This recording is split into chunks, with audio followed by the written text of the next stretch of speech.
Hello around the corner, everybody. Welcome to our panel. It's a pleasure for us to be here. Myself, my name is Nick Fye. I'm a professor in engineering and one of the core faculty in Texas Robotics. We study technologies for human movement. Sometimes they're robots, sometimes they're technologies for surgical planning or ways of assessing human behavior that has typically a clinical application involved. I'm joined by panelists Dr. Coker, Dr. Watkins, and Dr. Ding here. And so we have kind of the first 45 minutes planned for some sort of questions that are meant to kind of engage us, or the three of these people. And then we'll also have time for open Q&A. So if there's this burning question that you feel you want to ask in the middle, you can always raise your hand. We may not call on you because you have the last 15 minutes, but of course, we may call on you as well. So yeah, what else do I want to say here? So why don't we start with just some brief introductions of the panelists. So we're really looking for, of course, who you are, but your role on campus and any other facts you're willing to share. Alyssa? Awesome. Yeah. Well, thanks so much for having me. I'm excited to be here. I feel like I'm kind of the oddball out in the room here a little bit, but I bring a different perspective. So I don't know anything about engineering. I do know a lot about surgical robots, though. So I am a surgeon, minimally invasive surgery fellowship trained, and I just joined at UT Del Med this last October, so pretty new to this system. Excited to be here. I am an associate professor, and I serve as the Director of Robotic Surgery and Education. Thank you. Hi. Can you hear me okay? Flip the switch up just a little bit. I assumed it was on for us. Craig Watkins. So my role here on campus, I guess I wear a few different hats. Professor in the Moody College of Communication, where I primarily study human interactions with computer-mediated systems. And increasingly over the last 8 to 10 years or so, those systems have focused primarily on smart technologies, artificial intelligence. One of the co-principal investigators for the Good Systems Grand Challenge, and so a couple of the projects that I'll talk about today are sort of related to some work that we've been doing under the sort of support and partnership with Good Systems. And then I also direct a research institute here on campus called IC Squared.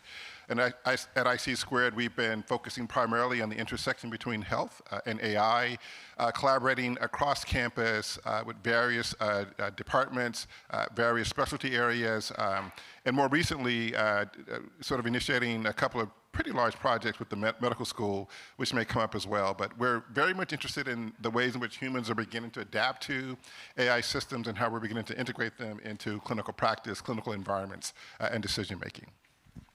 Okay. Hello, and maybe for many of you, I see me second time. Actually, yesterday I thought when I moderated the panel, I forgot to introduce myself. I thought, wow, if this is medical communication exam, I will fail that exam because I should introduce myself first to build a trust, right? Now I have this opportunity for me to introduce myself. So my name is Ying. I'm a professor at School of Information. So I co-chair the AI Health Lab on campus with Generative AI Center and the National AI Institute and the IFML or Machine Learning Lab. What do you call? There's so many titles on this. So, but anyway, so this is a very important pillar that in machine learning in the general AI effort on campus is on healthcare. So me and John Tamir, this is a professor from ECE, we co-chair this lab. So my role is I view myself as a translator. So by training, I'm not a computer scientist, but I understand I can drive a car without building the engine. So I know how the engine works. So I can translate the computer science algorithm into the interest that clinician would understand, would like to use. I can convert the clinician problem into the computer science algorithm novelties that computer science faculty might like to work on this. So yes, I would love to share some of the project we are working on and during this panel. All right, thank you. So, as stated, this panel represents the convergence of things that you may not expect to always be combined, right? So robotics, health, human values, and So I think an important question for the three panelists would be, when you think of a human-centered technology, how does that apply to you? Not necessarily a definition, but the way that you think about it in your domains. Oh, I can start? Sure. Yeah. Human-centered is a critical thing for my AI health care lab because, we see a lot of benchmarks. So we see the computer science love benchmarks. So we have so many benchmarks and you have performed really well, but only like less than 5% of all the published AI algorithm can be used in healthcare. Why? Because it's not human-centered. Because for example, it's a very simple example, like for diagnosis, right? You give all the symptoms, temperature, and everything, give to GPT, and GPT say, A, B, C, D, choose one.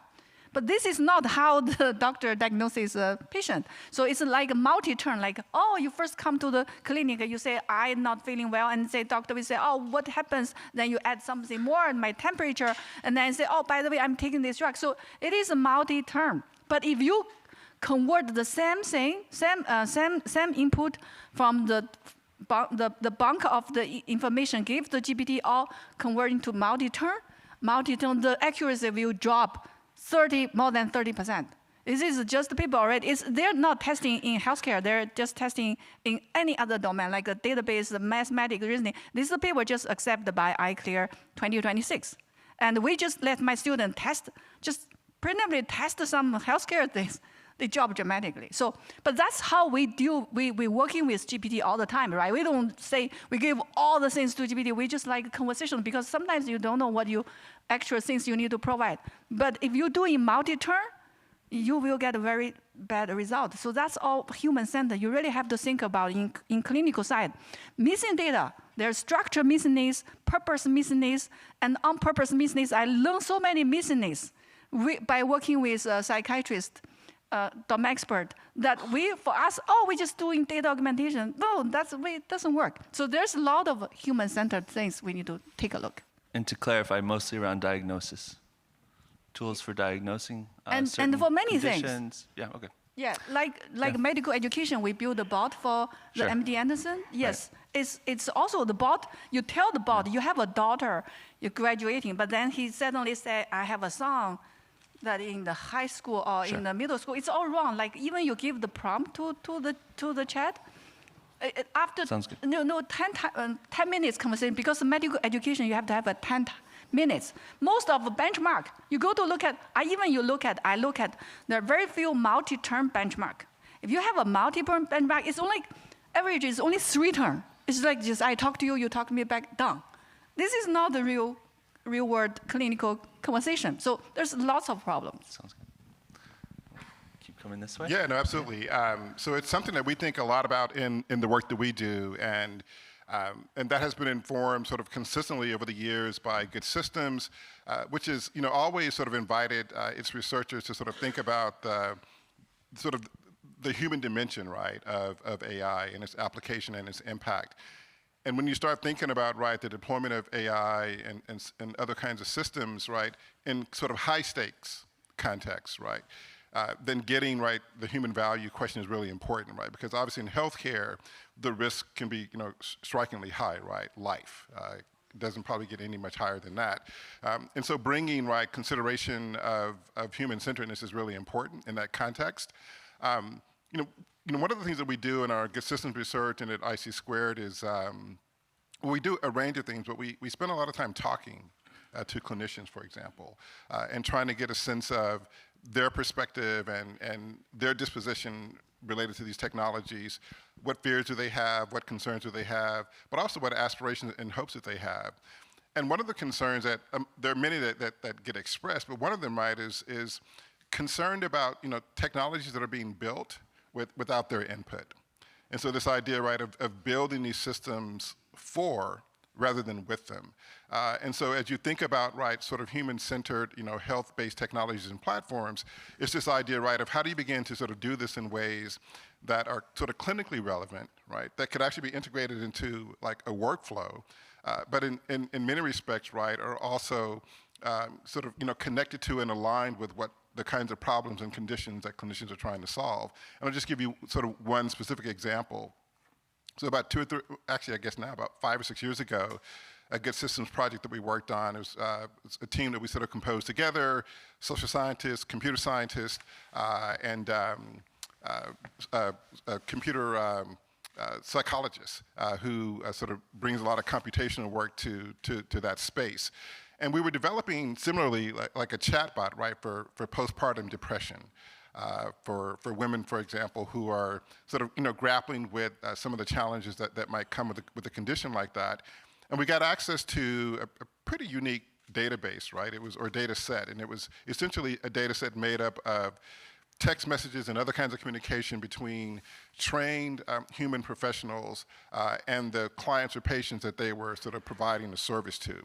And so it allowed us to sort of study those conversations, to identify particular patterns in those conversations, the kinds of conversational turns, Jean, that you were talking about. But also, right, what are some of the ways in which a human is sort of trained to respond to someone who might be in crises? And so we could have just built a technology or a solution just based on that alone, right? But what we did was we also spent significant time talking with the trained professionals, right? Trying to get a sense of, their ethos, their perspective, what's important to them. And I can't tell you, right, how significant that was in terms of the sort of design principles that we then integrated into our process, and then how that allowed us to sort of build a system that we thought was much more sensitive to the concerns that they have as humans. And so just to give you one example, right, one of the things that they're trained to do if someone calls a hotline or emergency line, right, is to immediately sort of detect what's going on and bring somebody back from the edge of a crisis, right? You don't want to escalate, right, crises. And so in that sense, right, how do you begin to sort of train a model to sort of respond in that way? But also, what are the limitations, right, of a model or an algorithm or an AI system or a chatbot, in that context, right? And so thinking about that, right? And so those are the ways in which we were trying to understand, right? What are the human values? How do we design this in a way, right, that's relevant to the sort of environment that it would sort of work in? And more importantly, right, what kind of feedback, what kind of insight, what kind of lived experience can we collect from those who are actually doing this work that might sort of inform, right, the technology that we try to build, for them? And again, right, the point was that we didn't build it for them, we built it with them. And I know this will come up later, right, but that process alone begins to sort of inspire greater trust, opportunities for cooperation, and really for meaningful kind of clinical impact. Thank you. I love this question because it's something that not just that I struggle with, but I think our society as a whole is struggling with right now. It's like this whole threat that robots and AI are going to replace you and they're going to take all your jobs, right? The reality is what I'm looking for is I want this technology to make my life better, right? And like make me more efficient, make me more precise, to allow me to take better care of my patients, and allow me to focus on the things that I enjoy doing and that I think humans are remarkably good at, that human interaction within medicine. So much of the bond that I form with a patient that allows me to provide better care for them comes from sitting down and talking to them. So the more that I can have AI, for example, that will relieve some of the clinical burden I have, the better. And then in the OR, it's the technology that will allow me to perform better, faster, more precision, right? I love what you're hitting on the idea of involving people, humans, in the design of these things. Because, I've had the opportunity, like I've been on the advisory board for Intuitive Surgical while they're designing their newest robot, and to give them feedback. And I've always, said to people that when someone's designing something, in my field it's, about surgical instruments, it doesn't matter how cool the technology is if the end user doesn't have any interest in it, right? Like if you actually ask them if they want this.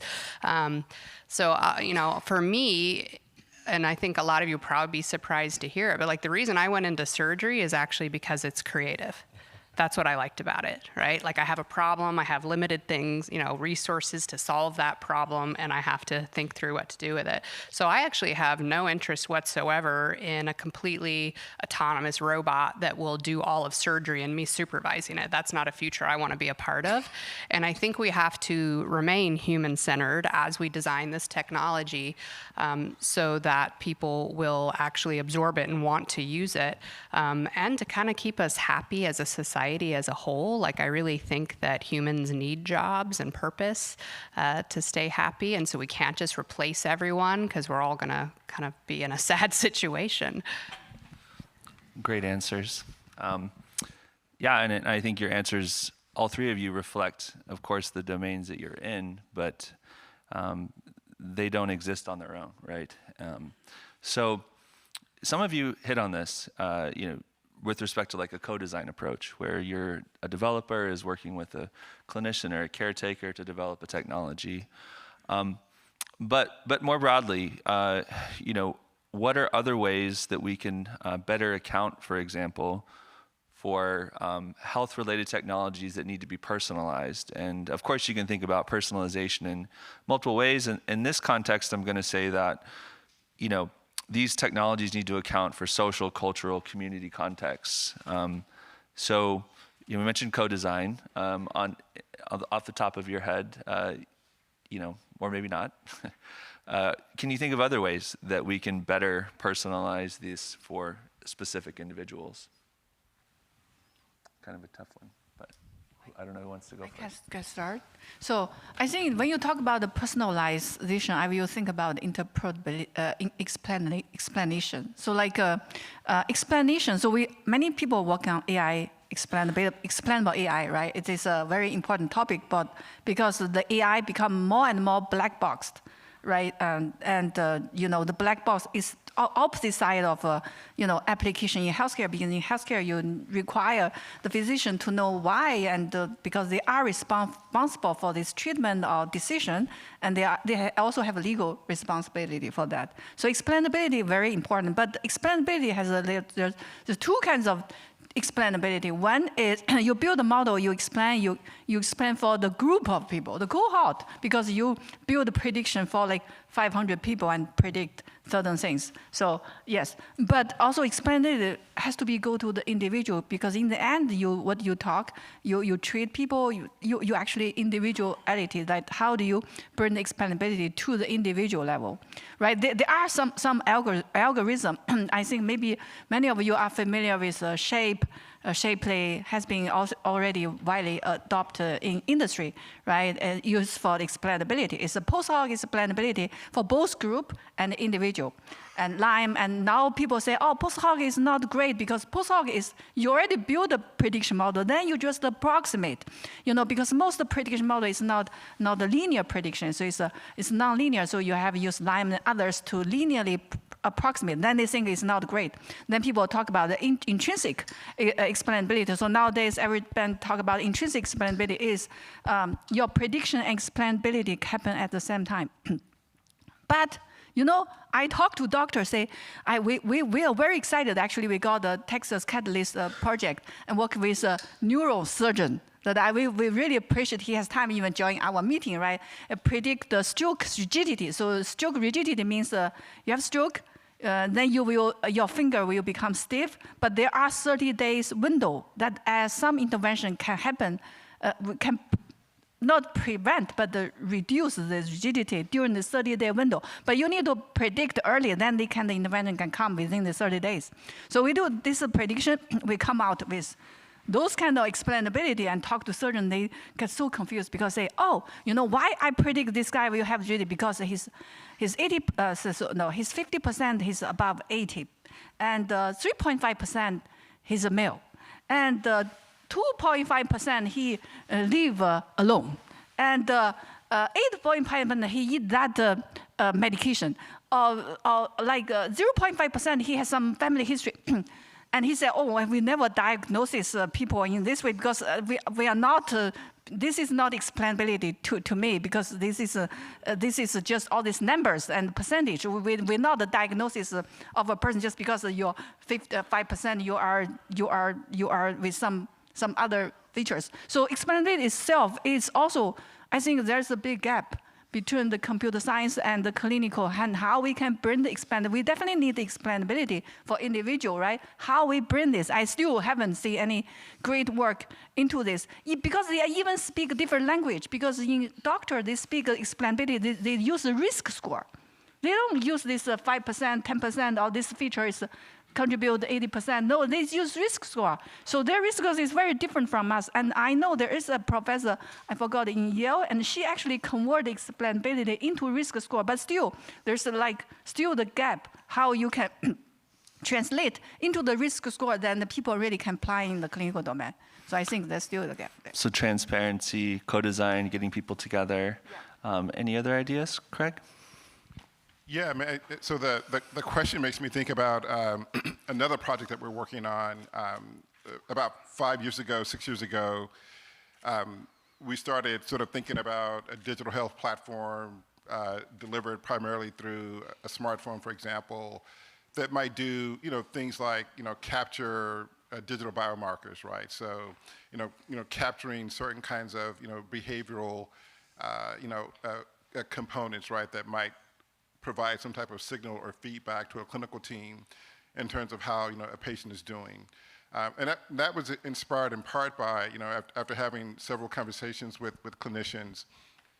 One of the things that always strikes me in terms of these conversations over the years is that when a clinician has a patient in the office or in the clinic, they can generally sort of kind of figure out what's going on. Obviously, they have labs. They can put eyes, hands on a patient, talk to them, do a PHQ-9. There are any number of things that they can do while they're there, right? But then when a patient leaves the clinic, then it almost becomes like the patient disappears, right? And they have no idea what's happening. And what's happening, right, is oftentimes really what's impacting, right, health outcome. We talk about these non-medical drivers of health, right?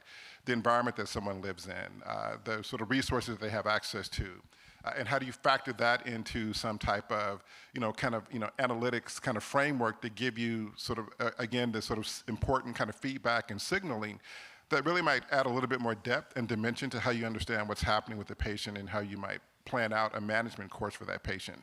And so what we wanted this platform to do was to be able to sort of do some of that work, right? To sort of capture these signals, these behavioral markers in both passive and non-passive ways, right? But related to your question is it requires sort of understanding context and environment, right? The sort of rhythms of everyday life.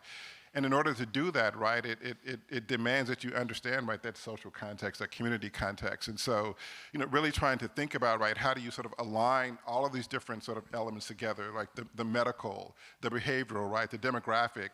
And so in that sense, right, it gives you a much more comprehensive opportunity to understand a patient in much greater color, greater depth and detail that from our perspective, right, really then sort of deepens the kind of expertise, right, that a clinician might then bring to how they communicate with the patient, how they care for a patient.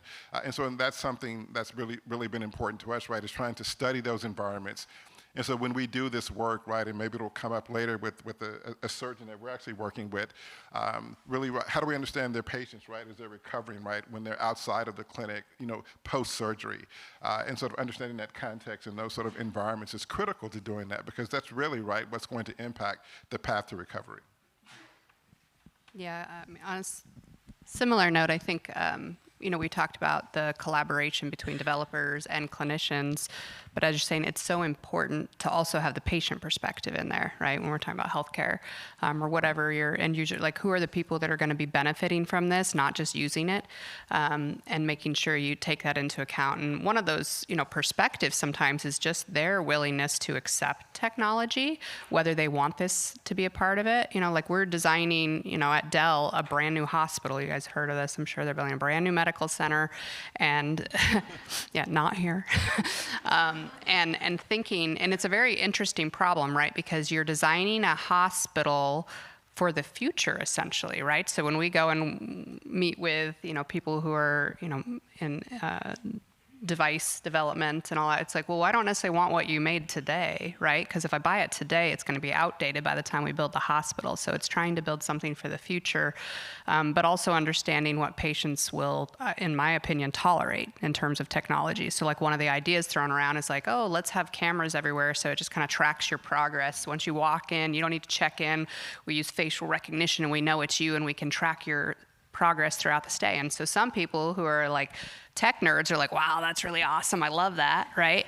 And then some people are like, oh, it's Big Brother. No, thank you. You know, I was like, I don't know. I'm new to Texas. I was like, I don't know how this is going to go over in Texas. But I feel like some people will be like, no, thank you, right? So you have to make sure that people are actually open to it. Another example is we know, you know, it's funny. I'm here because there's the surgical robot today has the ability to do automation and be a true robot. But right now what I use is not really, I mean, it's an extension of me, right? Like I always explain to patients that I'm just a crane operator, right? When I pinch, it pinches. When I move forward, it moves forward. So it just makes me be able to do something, in my opinion, in a better way, right? In a way that I enjoy, by the way.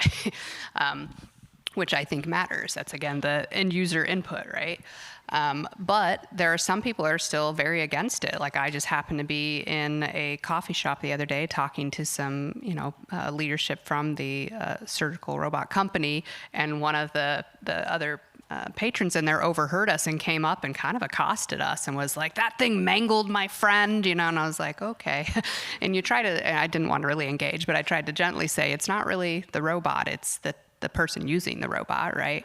But the point is it makes you realize not everyone has completely accepted this, right? So, and it doesn't mean it won't happen. Like I think about the first time I got in a Tesla for a test drive and it drove itself and I squealed out of kind of fear, not really delight, you know, like, ah. And now I let my Tesla drive me everywhere, right? Like you have to give people time to adjust. So it doesn't mean don't work on the technology, but the time for it to, like if you're talking about going to market, maybe a little bit down the road. And the other thing your question made me think of was a great talk yesterday on the Phoebe, right? If you guys witnessed that, and about how there's bias that you have to account for. And I think that's critical. Like in the medical world, another example I can think of, if you had AI that was, searching all the literature and giving you recommendations on what to do with a particular patient, we as critical thinkers, can often are trained to look at these different studies and decide whether this is really applicable to the patient population that you're looking at. And an example of that in my world, I fix a lot of hernias, would be like people will quote hernia studies about how you should fix incisions, how you should sew them closed in order to prevent hernias. But most of that data has come out of European countries where the patient population is much thinner than ours. And so people in this country know, we're like, well, that may not be applicable to the patients that I'm seeing here because it's completely different. And so it's important that as we design algorithms and are using this technology that we're taking into account all those perspectives. Okay, I think that's a great segue. Maybe we'll start with you this time. So the next question is related to anything that sort of rocks the boat, sort of new technologies, specifically robotics and AI, of course. But for health, how do you three try to help build trust? Or what do you think is the right way to build trust in those, in those systems? If it is health related, how do we build that trust? Some of it's time, right? Success. I think, yeah, it's going to if you're the end user, we call us, early adopters, right? So like I consider, like when you look at robotic surgery, I kind of think about 3 different generations, if you will, of robotic surgeons. Like there are the people who were the really good laparoscopic surgeons, and they probably really liked technology, and they were like, hey, this is really awesome. Like I can perform minimally invasive surgery, but kind of in a cooler way and maybe more precision. But in that same group of laparoscopic surgeons, some of the latest adopters were the people who were amazing laparoscopic surgeons because they were like, I don't need your robot, right? And then the next generation would be the people who couldn't do laparoscopic surgery, so they were open surgeons, and either they weren't willing to go through the learning curve, so again, coming down to making sure you have user feedback, like the coolest technology, if people won't do what it takes to adopt it, then it's useless. So they wouldn't go through the learning curve to become laparoscopic surgeons, or just weren't capable of it, right? Didn't have the technical skills, and so transforming to robotics allowed them to offer a minimally invasive surgery approach to their patients that they couldn't otherwise. And then I kind of put myself in like the third generation of the robotic surgeons, but really the the initial group that identified very early, like as a resident, I sat at the robot and I was like, this is how I want to operate. This is so cool. This is what I want to do.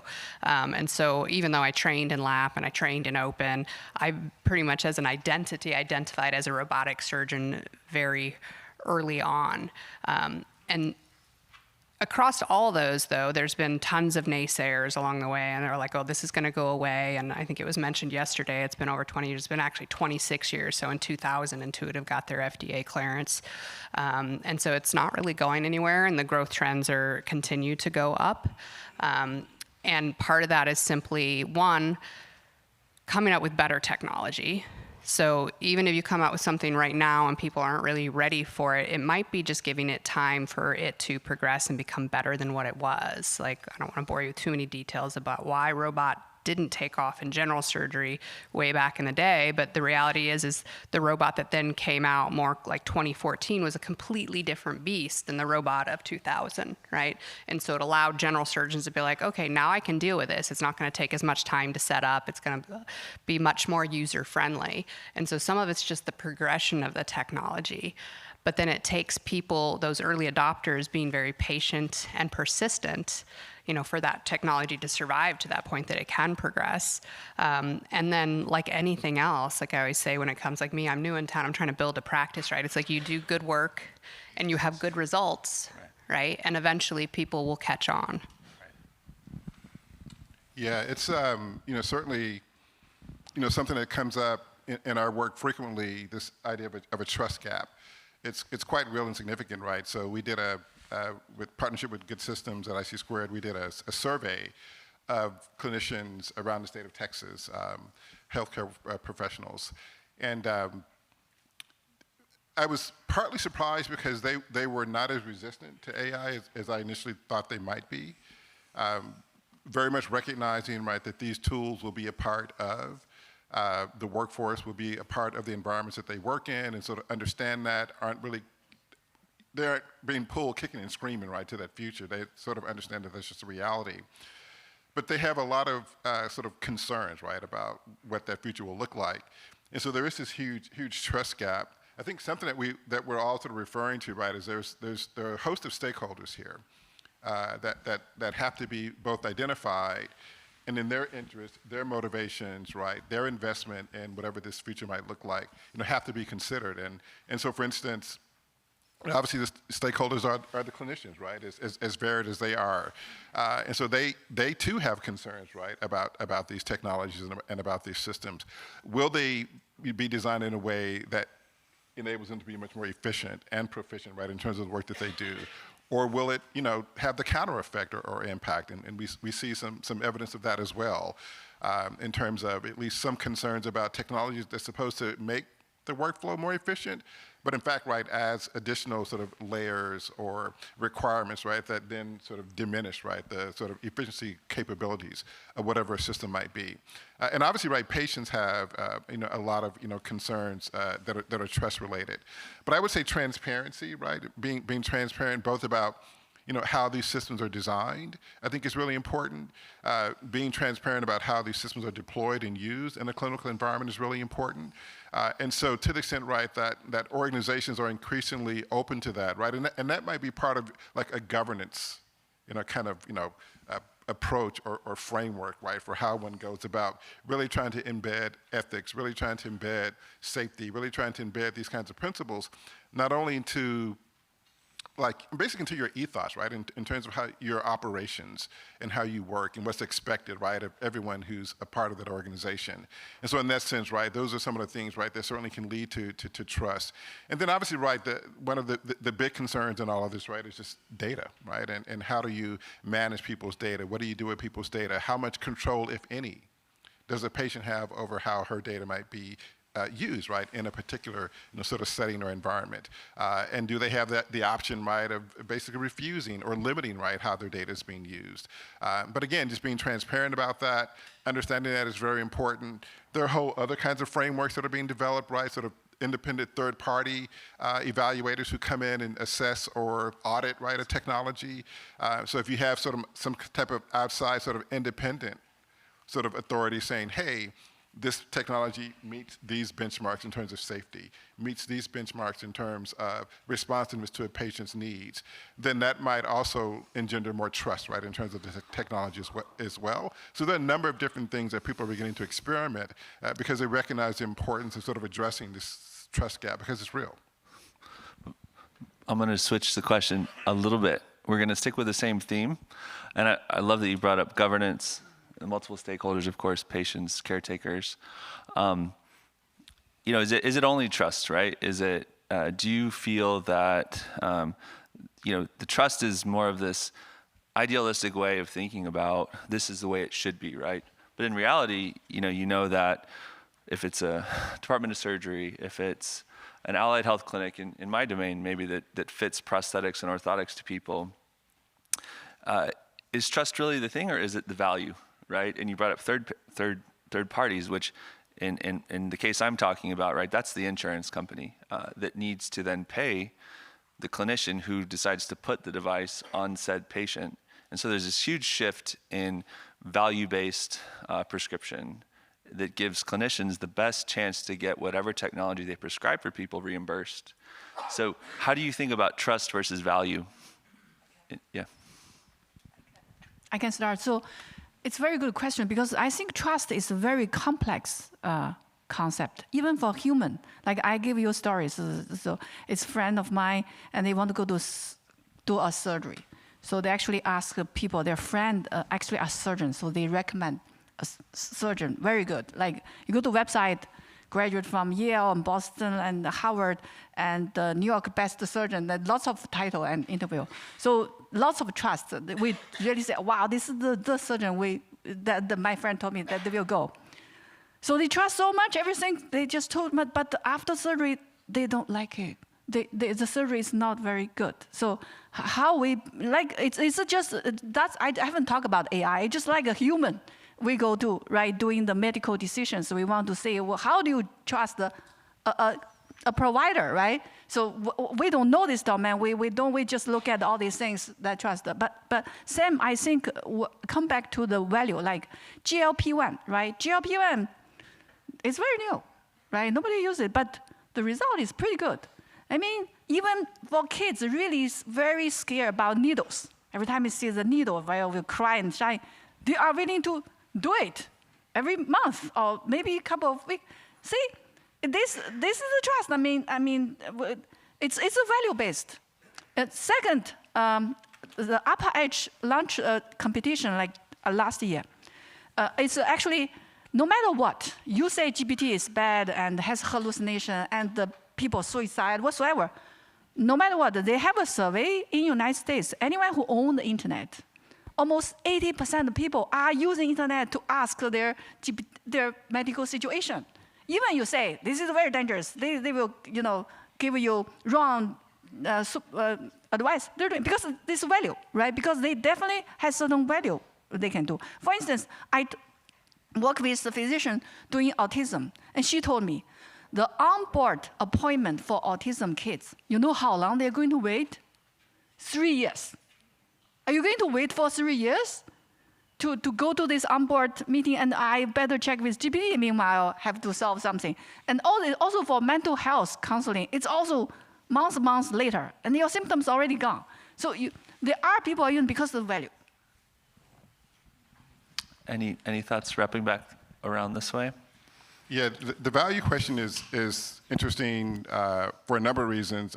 Just to give you sort of one perspective, at least from my vantage point, the digital health, sort of the digital behavior kind of biomarking platform that I mentioned, we're in the process, right, of trying to sort of actually build the product, test it in a clinical environment, commercialize that technology, working with the university to do that, working with Dell to do that. And this issue of value comes up like all the time, right? Like in terms of, value in this sense, right, of, who's going to benefit from that technology, but importantly, right, who's going to pay for that technology. So this is, for those of you out there, right, who are thinking about or may find yourself on that path at some point, right, this is something that you actually, have to consider. Because it's one of the first questions that you'll be asked, right, if you're talking to funders, if you're talking to investors, is who's going to pay for your product, What's the value proposition of your product? And so those are real considerations, right, as we sort of think about ways in which these ideas, ways in which these technologies might shape the future. And one of the ways in which they'll shape the future, right, is by being able to articulate, right, some sense of value. At least that's how I interpreted or kind of understood your question. It's a tough, that's a tough concept. I will say, I think that trust is not assumed for technology. You have to earn that trust. How you do that, I don't know. We talked about it a little bit, time and showing outcomes. Yeah. I think you have to have value in anything. But it's fascinating to me that, you hit on this, that trust is often given to humans without necessarily earning it. Like, not to scare everyone, but I think about this example, I know, in surgery all the time, that I see a lot of, we talked about I do a lot of hernias, I see a lot of recurrent hernias, right? So someone will come to me and it's like, they had it fixed once by a surgeon and it failed, which isn't necessarily the surgeon's fault. Hernias can fail, but then they went back to the same surgeon, they had it fixed again, and then maybe they went back again and had it fixed a third time. And I'm looking at it and I see the original imaging and thinking, like, I would have done something totally different. And I'm honestly in awe that a human would keep going back to that same surgeon that many times. And I'm thinking, why didn't you come to me from the start? But there's lots of great surgeons out there, but it's not an assumption, and I think so many people think it is. So many patients, they think you're going to a surgeon and you assume that the outcome they give you is going to be good. And that's not always the case. They may not be specialty trained in it. It may not be something they do a lot of, right? And so I think it is important that you do research, but so many people just assume that, right? But it's interesting that they don't with technology. I think it's a completely different beast. Can I just add that, something that I think a lot about now and have been thinking about for some time, right, is as we as a society get more acclimated, right, to the presence of AI, and we're for better or worse, right, we are being conditioned in that way, right? We're being socialized to essentially integrate AI into our lives in a variety of different ways. And sort of seeing the transition sort of happen in real time has been really interesting. So 3, 4, 5 years ago, right, having these kinds of conversations with clinicians, having these kinds of conversations with patients, there'd be a lot of resistance, a lot of hesitancy, and patients, for example, might question, right, 3, 4, 5, 6 years ago, question the fact that their, doctor or nurse or some other healthcare professional was using or integrating AI into their decision-making process in some way. What we're seeing almost happening sort of real time is that that's sort of reversing now. And I wonder, right, in the very near future, will that be an expectation, right? The idea, right, that if you're a clinician and you aren't using AI in some way to inform, enhance, augment, complement your ability to deliver healthcare services, will they trust you, right?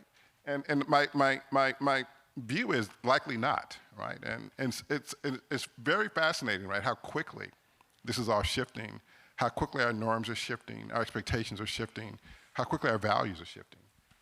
So, final question, and it's related to this, just maybe a quick hitter before we open it up for the questions from the audience, but sort of a forward-looking question, so kind of like a favorite. So what are you most excited for when you think about advanced technologies? Is it a hospital of the future, right, in the way that would be integrated? Is it changing expectations dynamically? Is it the ubiquitous nature of AI systems, right, and that they're everywhere, and people don't have to pay that much for them, right? What is it about, do you have any sort of like, maybe as a result of the symposium, right, what are you thinking about in the future, or just current plans, whatever you're willing to talk about? I'll get on my soapbox because I have a good audience here that is, many people in the room are designing this technology, right? I think what a lot of end users want is integration, right? So we have all these different technologies, and particularly for people who maybe are not as good with it, right? I mean, I guess the younger kids, they know it all now, but it's so difficult to have to learn all these different systems and how they communicate with each other. It's like my husband has, the lights in the house set up on one system and the AV is set up on another, and I get to the point he's out of town, I'm like, I can't turn on the TV. Like, I don't even know what to tell you. I just need one simple system. Like, you have to design to your lowest denominator here, folks, okay? But the same thing when it comes to designing a hospital, right? So what we're looking at is vendors that can give us the most integration across the whole hospital, because I can tell you, having, trained in 2 different hospital settings, 3 really, and then worked, in one hospital system for 9 years before coming here, and now getting to see what they have here everywhere, what it looks like. And that might be a surprise to you as patients, but it's like there's one system to look up something in the ER, and then there's another thing in the ICU, and then there, like right now I had to learn like 3 different electronic medical record systems to do my job here, right? And it's just kind of ridiculous, and it's a burden, and that's where I want technology to make my life easier, right? I don't want to spend my time doing those things. I want to just take care of patients, not figure out how to log into another system and remember another password. And so the more you can make these things work together, and we've seen examples of how that succeeds, right? I think Apple has had all the success they have, not just because, you guys might argue with me, I don't know that it's a good product, but because I go with Apple because they all talk to each other, right? Yeah, an ecosystem. Yeah, for sure.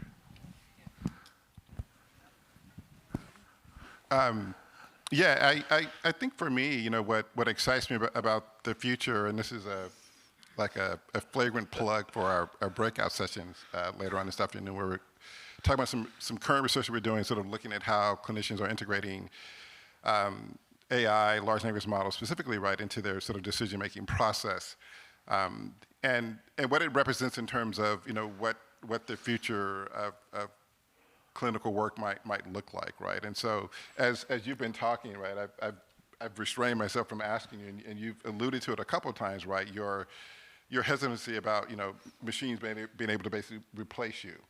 And so that's obviously, right, one of the more urgent parts of this broader conversation that we as a society are having about AI, right, is this issue of displacement, and certainly reasons to have that conversation and to be concerned. But what the data and, right, what some of the evidence is suggesting, right, is that there'll be other alternatives, right? There'll be other sort of, outcomes that will happen as well, and it won't just be AI taking over jobs. It'll also be jobs changing, right, and people developing, right, new kinds of skills and proficiencies and expertise to sort of, integrate AI in ways, right, that enhance their value, enhance their expertise, enhance their ability to give quality care. And so that to me is really exciting. And so some of this research we've been doing, talking with clinicians who we think in some ways sort of represent or signal what that future might look like. But we also understand, right, that not everybody has access, right, to develop those skills or proficiencies. And so how do we deal with what's this kind of looming skills gap in terms of AI, and particularly, right, in terms of healthcare, because I think it'll be, quite substantial and quite impactful, right, in terms of the quality of care that we all may or may not have access to. Just a quick comment on that. I think that it's going to be important as you develop technology that is capable of these things that you have options like gradation. So like if you look at Da Vinci's latest robot is the first system, their 5th generation, to have haptic feedback, right? Or a form of it. Force feedback, they call it. And it's interesting, I'll tell you, like as being part of that advisory board, when they first announced that, everyone initially on the board was like, yay, this is awesome. And then everyone kind of thought about it and was like, wait, I don't know that I want that, because everyone in that room was an expert robotic surgeon that had learned to operate without the haptic feedback. And I was like, I don't want that extra sensory input. And so what Intuitive did, which is smart, is that you can turn it off, or you can have 3 different levels, right? I think it'll be really good to have high levels for, someone who educates residents to use the robot, that they can use the high level. I may not use it at all, right? Or maybe there's people who are going to in between. Or when, they came to us and said, hey, would you even want a robot that could sew on its own? And I'll tell you, and this was probably, 6 years ago. So things have changed. But at the time, I was like, no, I like sewing. Like, I want to be able to do this anastomosis, connecting, this hole in the bowel or whatever.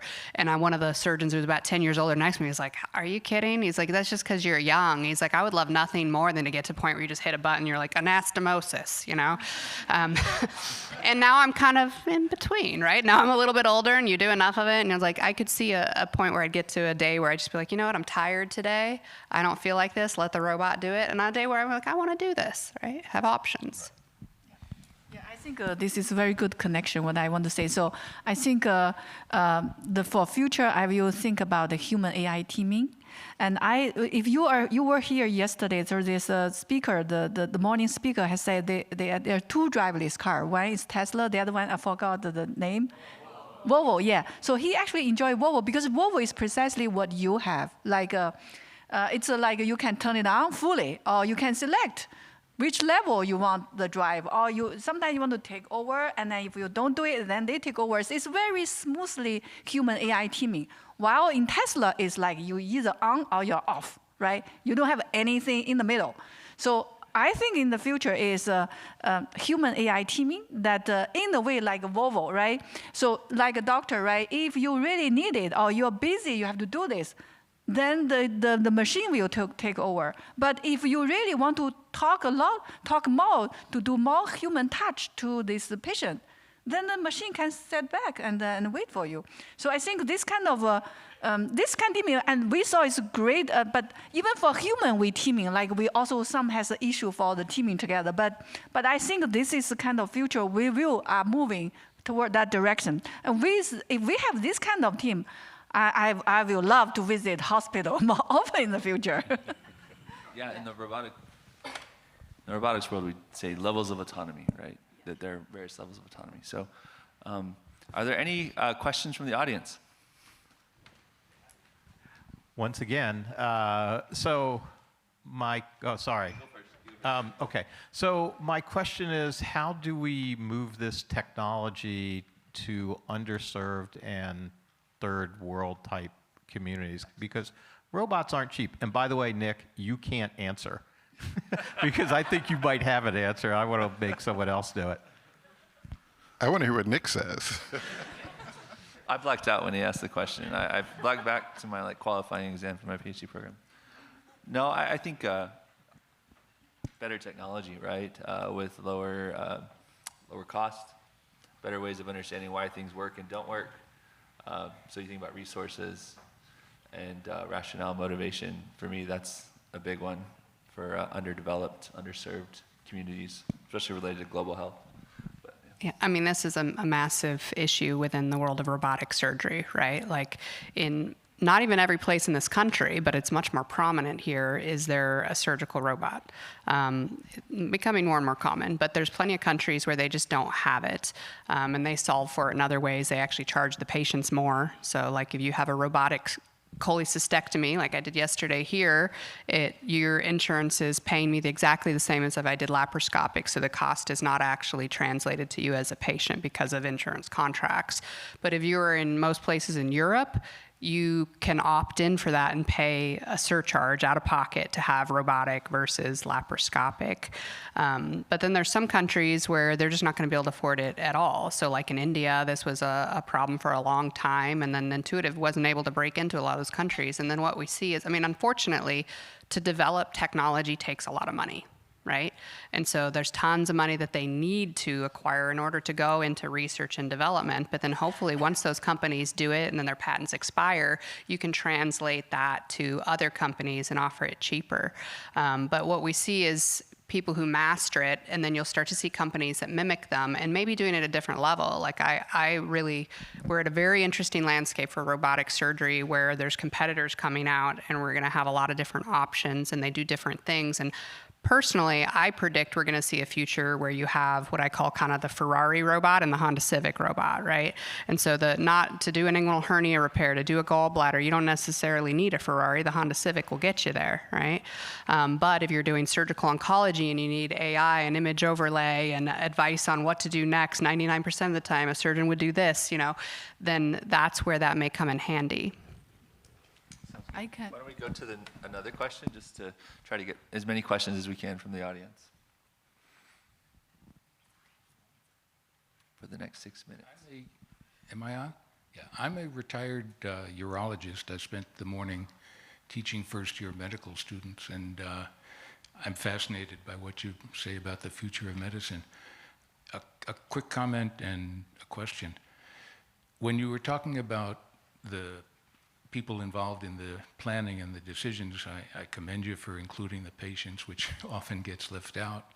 But I would emphasize the importance of, if you're looking at value, you want to limit the input of those people who are paying for the care. I think my concern now about the future of medicine is corporate takeover.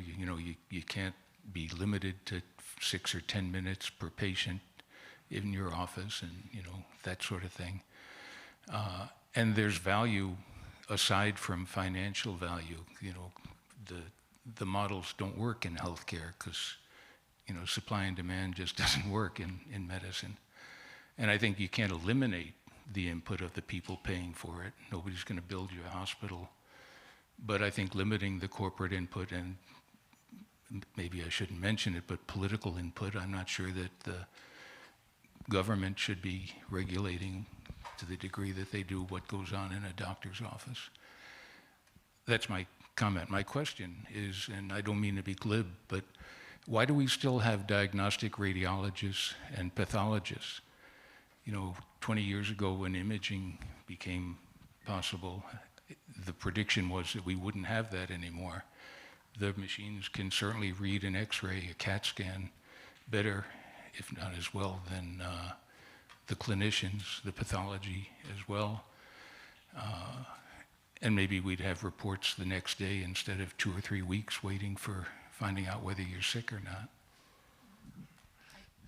I can, yeah. So I think this is a great question. So last year, November, the Dell Medical School Dean's Office has a AI healthcare strategic meeting.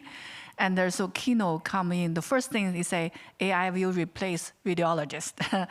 Yes, and there's audience there say, hey, my son is training as a radiologist in Del Med right now. So that's people like, yes, definitely. So I'm working on the imaging, pathology imaging, and checks X-ray. And so currently for the current model, for foundation model, so there are specially trained foundation model in the pathology image called WUNI, and they're trained on over 1 million pathology image. They can do diagnosis and generate a kind of report, but still there are gaps. They're not 100% that can reach the human level or beyond human level. In all the modality, this kind of thing is still moving. But I think with the time, at certain time, they might can reach the human level, and then that people actually, yes, I think, yes, waiting for 2 weeks for the pathology image definitely is not really great. So I'm working actually actively with pathologists at Dell Children on pediatric brain tumor prediction. So based on our current model, we can predict the type of a brain tumor, but the pathologist won't even predict the gene type. The gene type, which is next step, is quite difficult to do.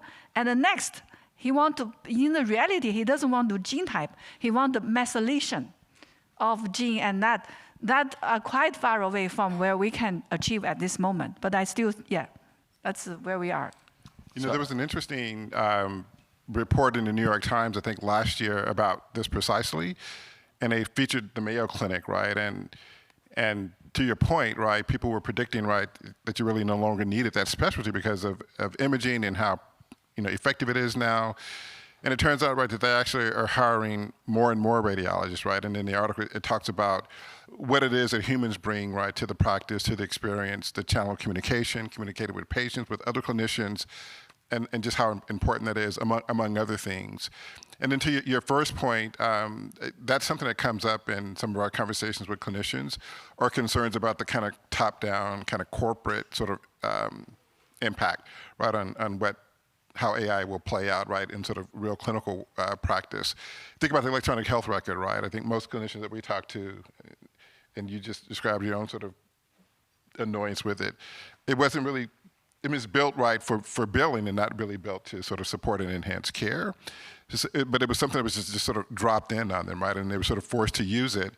And their fear, right, is that something very similar is going to happen with AI. So let's do one more from the audience. I have some ideas, but I can't answer that one too. So, yeah. So when I think of human values and health, the first question that comes to my mind is access. And so from the future, do you think all that is coming in AI and robotics will actually make health more accessible to everybody? Or is it going to keep on increasing the gap between those who are served and not served? Yeah, I can start. So I'm not sure for the robotics side, because robotics is very expensive. Even for us now, nobody can afford a robotic at home or somewhere, right? I think, but for software, yes. I mean, there are you hear the diffusion model, right? There's diffusion and pruning. They are very successful. They can prune the big model, the 70 billion per meter, 80% prune off.